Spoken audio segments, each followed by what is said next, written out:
Hey y'all, hey, it's me, Renee. Boy, oh boy, oh boy, we're going to talk about Love After Lockup, Season 4, Episode 5, and my impressions of the show. I tell you, people are being exposed in this episode, y'all. We got some weak men we got to talk about. I'll be right back at y'all. Hey y'all, so we're going to start off with Kevin, Tiffany, and Curtis. As y'all recall from the last episode, Kevin knocked the snot out of Curtis. He did that because Curtis got in his face and was like daring him and edging him on. So he hit him. He hit him so hard that he knocked homeboy clear out. He had to be helped up by the police or whoever those guys were, the cameramen. He had to be helped up, had a big old scar on his head and everything. So now, all of a sudden, Tiffany, she want to rethink things with Curtis. She want to rethink things. I think she was attracted to Kevin even more when she saw how Kevin kind of fought for her, so to speak, and then knocked the snot out of Curtis. So she was attracted to that. So what she go do? She calls Curtis and she tells Curtis, well, I got a lot going on right now in my mind about everything. So, just leave and don't, I'll work this out. I'll call you whenever. You know what he do? Cry like a little baby. That's what I mean about we got some weak men to expose y'all. He cries like a little baby. Okay, I couldn't believe that he cried. Okay, so he leaves. So then what she do? She pick up the phone and she calls Kevin. She calls Kevin to come pick her up.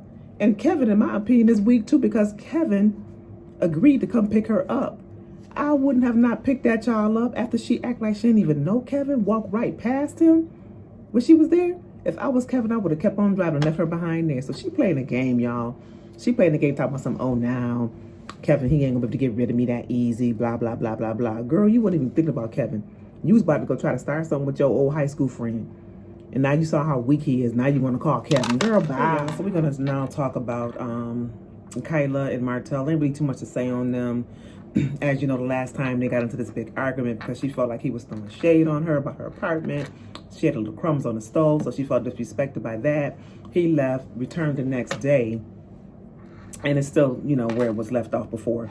They still can't see eye to eye. They can't really even have a civilized conversation about what happened and why she feels the way she feels. He's not caving in. She's not caving in. They're just going like this with each other. So that's all pretty much that happened with them. They just really can't come to a happy medium. He did apologize to her if she felt that way, but he's not apologizing for saying what he said because he felt like he could just say what he's saying. She's like overreacting about the whole situation. So that's all that happened with them. Not too much. Who knows what's going to happen with them? They can't, get past something, like this. Then I don't know how they're going to maintain a healthy relationship after 13 years. You would think they would have be at a better space than that. You know what I'm saying? Hey, y'all. So we're going to move on to Indy and Harry. So the main thing that happened with this is Harry decides he wants to go visit his baby that he hadn't seen, I want to say 5 years. The last time he saw her, she was just like a little baby. So he spent most of his time incarcerated and while she grew up. So he went to go see her. And of course, Indy's having a fit, asking him all these stupid questions that he felt were stupid questions about, oh, does she know about us?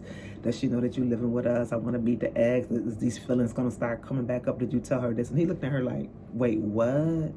Why wouldn't I tell her this? Why wouldn't I tell this? Sometimes I just think Harry just think that Indy is just stupid.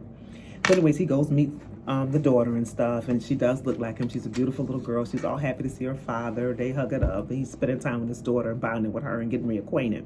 So after that's done, he meets with his baby mother, his ex, and they talk. And she's laying down the line, letting him know you need to step it up now that you're home. You need to come see her. You need to help her with her homework, go to doctor's appointments, do all the little daddy things. And he's like, I'm just getting out. I'm going to do all these things. I got to establish myself, but I'm here and I'm going to be a father to my daughter.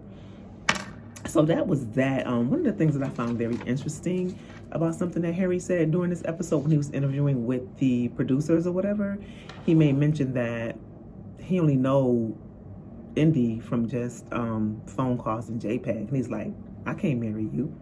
I can't marry you. We ain't really spent no time together. I can't marry you. So that is going to be interesting. And he does have a good point.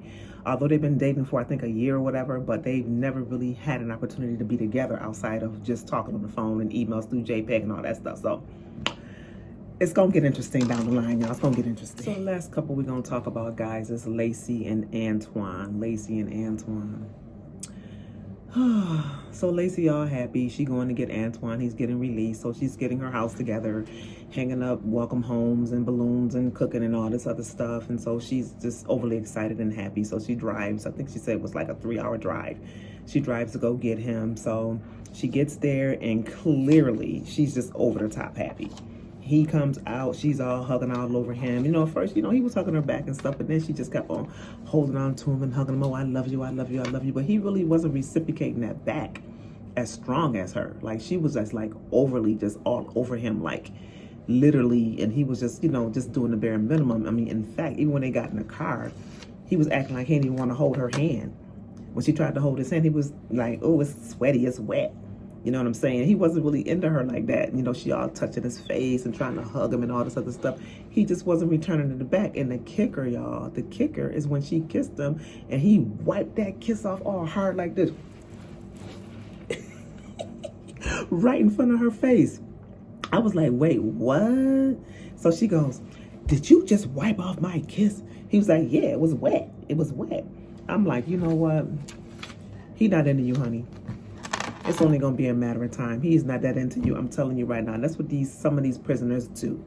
They're all in love with y'all and all happy with y'all while they locked up. Because y'all sending them emails. Y'all sending them money. Putting money on their books. Y'all giving them gifts. Y'all making them feel special. As soon as they get out, they got to find some kind of way to distance themselves. Because they don't want to just be down with you. They want to be able to just be free and just do what they want to do. Some of them. Maybe a small few that stick to the person that held them down. But I don't see none in this case that's doing that, to be honest with y'all. None. So at any rate, y'all, I hope y'all enjoyed this review. I will be back with episode 6. Yeah, episode 6. So y'all have a good one. Make sure y'all subscribe to this video, or subscribe to my channel rather, and share this. And I will be back at the next video. Bye.